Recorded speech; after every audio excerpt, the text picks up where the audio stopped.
আমার পরিচয় কেটে দেওয়ার যে কাজটা বিজেপি করেছে ইলেকশন কমিশনের মাধ্যমে, তার প্রতিবাদ।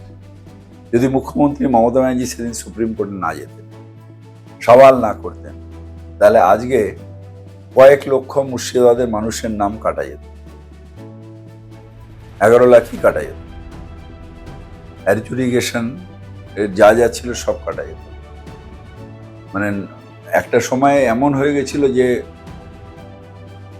লজিক্যাল ডিসক্রিমিনেন্সিতে মোটামুটি বলেছিল 80% বাদ দেব।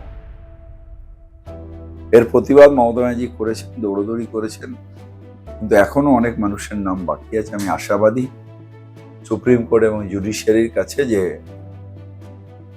আমরা ভারতীয়, আমাদের একটা সম্প্রদায়ের তকমা দিয়ে আমাদের ঘুষপেটিয়া বলা হয়, আমাদের রোহিঙ্গা বলা হয়।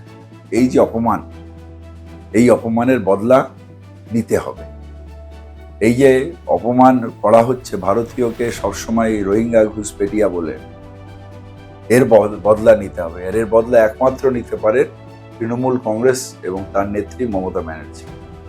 এর বদলা নেওয়ার ক্ষমতা কংগ্রেসের নেই। 4টে সিট পেলো গেল, কংগ্রেস কোনো ফ্যাক্টর নেই, সিপিএমও কোনো ফ্যাক্টর না। বিজেপির সাথে লড়াই করে যোগ্য জবাব একমাত্রই দিতে পারেন বাংলার মধ্যে, তার নাম মমতা ব্যানার্জি।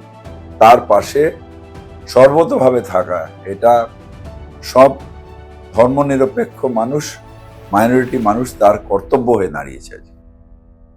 ফলো করুন বর্তমান।